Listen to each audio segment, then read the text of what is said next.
for pike and bass. Should be fun.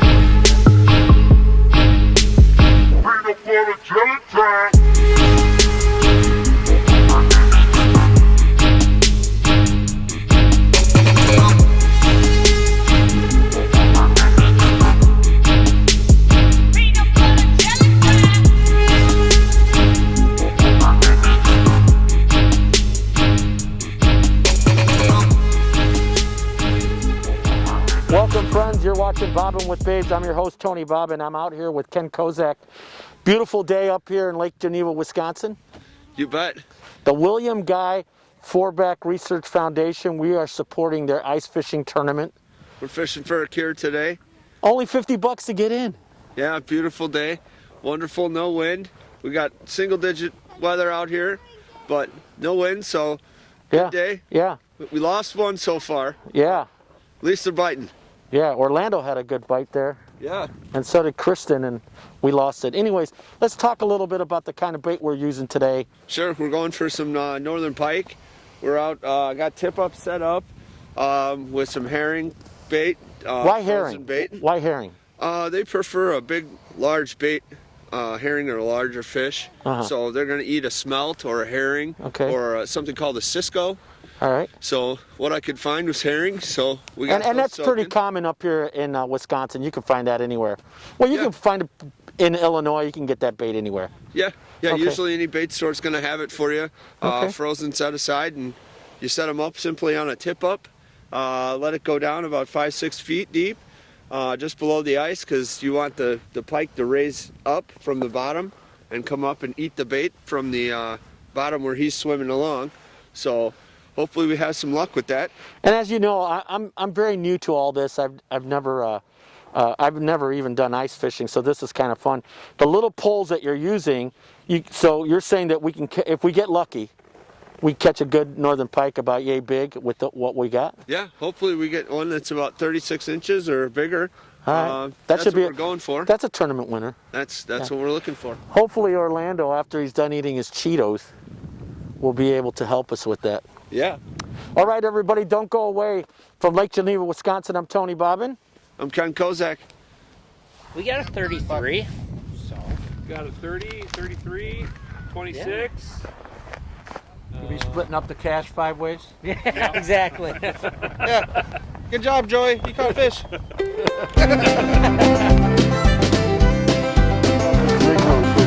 What's this all about? What do we got? So this is called a quick strike rig. Quick strike rig. Looks like you made it yourself. I did. Nice.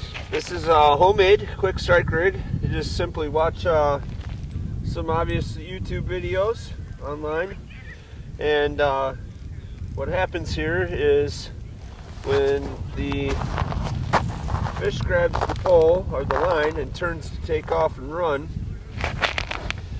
the line goes through this bobber here and takes this little thing down with it, and then when the fish is pulling down, that sets the pole and then sets the hook right into the fish's jaw for us.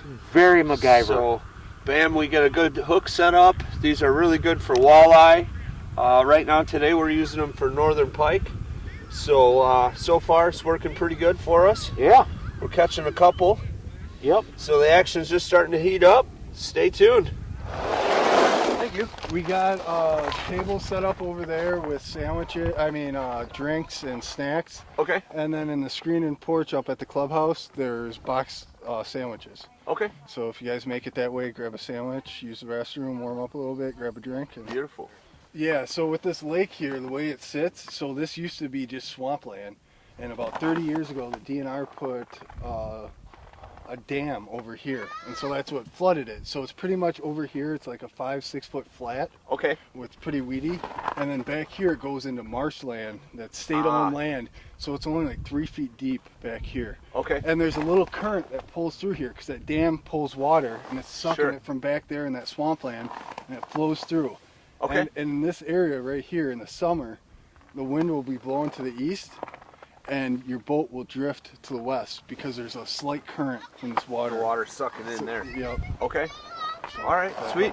We'll give it a run inside there in a little bit. All right. Hey, welcome back, everybody. You're watching Bobbin with Babes. We're out here in Lake Geneva doing a little ice fishing. Got my friend Orlando and Ken Kozak, our pro. So the question today is, how old do you think ice fishing is? My guess is from the 18th century. 2,000 years they've been ice fishing. 2,000 years. The Native Americans realized the fish are still out there when the ice came, so they just cut a hole and started harpooning fish, and that's how it all started. But then about 1,500 years ago, the Europeans figured out that if you build a dark shack around the hole, the fish can't see you. So that's how it developed into what it is today. Which actually, I kind of get it, how and why these people do this. It's been a fun day. So far, so good. We You got know? beautiful weather. Broke off. Oh no. I was trying to push it on up. Well, everything's fixable. That's good. You know how to fix that? No, it's Let's see, Orlando. put that there, and then I did this before. One time it broke off. Yeah. You need to put the You better figure that out before you got a fish on the line, or you're not going to be able to pull them in. Here, let's see. I'll fix it for you. So Lake Geneva is 6 have to square pull it miles this of way. freshwater fishing. They got largemouth, smallmouth, they got panfish, and walleye. And as we were talking about earlier, about the bait that you were using for the pike, you want to give them something to go after. That's why you were using that big piece of bait. Yep, you got it. Yeah, We want something for them to look at in the winter and say, I'm going to eat that and be hungry or be full for quite some time. I know I would go for it if I was under the water, under a lake like that, under the ice. I prefer ribeye. Yeah.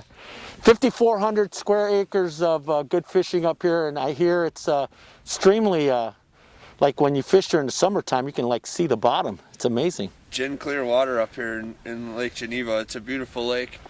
Wonderful builds, wonderful architecture and homes around the lake. So this started, Here you go, bud. you got it there, buddy? one I was on, right? The one before that was on. That's it. Orlando, come on over here. Come on over here.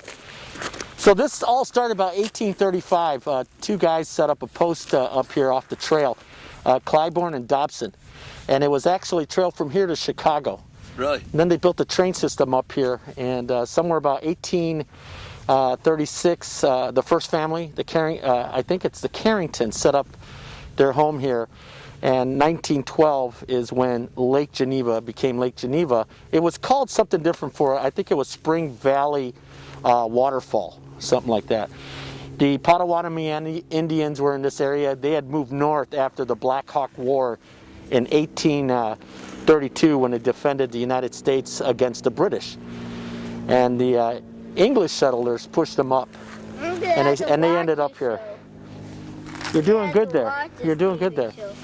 So a lot of great history here, Lake Geneva. You guys, if you get a chance, get out there and fish, get some ice fishing in. Where are we going to next? What's our next big stop, Ken? Looks like we might be headed over to Michiana to catch some steelhead. Ooh. Over where once we get some water coming off the tributaries of Lake Michigan, the fish start moving in and offer a good opportunity for some really nice, great steelhead action. Well, that sounds cool. Are they eatable? Like, do you eat those? You can smoke those. Those are really good eater fish. I'm looking forward to it. amazing. Well, friends, God bless you. 2021, make it a special year for yourself. I didn't know a lot of us have been going through a lot with COVID and all the craziness. We got through it. Let's just make it better. I'm Tony Bobbin. I'm Ken Kozak. We'll see you guys. And I'm Orlando. That's right, Orlando. And finally, Stay safe. We'll see you a little later. I want to thank everybody for coming. Thank you. Thank you It's for a putting it beautiful on. day. You're welcome. I want to congratulate the winners. So the winner of the largest fish, and it was a northern pike by Nick Sutman. Nick! Nick, come up here and claim your prize. brother! Yeah! What Nick wins? You're a champ. You did A it. pair of Yeti mugs, along with his silver, his drink of choice. He's got a choice of wine, vodka, rum, whiskey, whatever you want. Pinkies up. You can get one, and then you get a free entry into next year's jamboree. The smallest one. Is it alcohol? I like it. Not the biggest silver. The biggest bluegill We're taking this for goes to Madeline. Madeline, you win 2 glasses and your choice of alcohol. All right, I cool. want to see an ID. I have one on me. I got it. Smallest northern goes to Team Bobbins with 9-incher. 9-inch? Who got the 9? This guy. Team Bobbin. Woohoo! Smallest fish. We got the smallest fish today. Yeah. All right. What an event.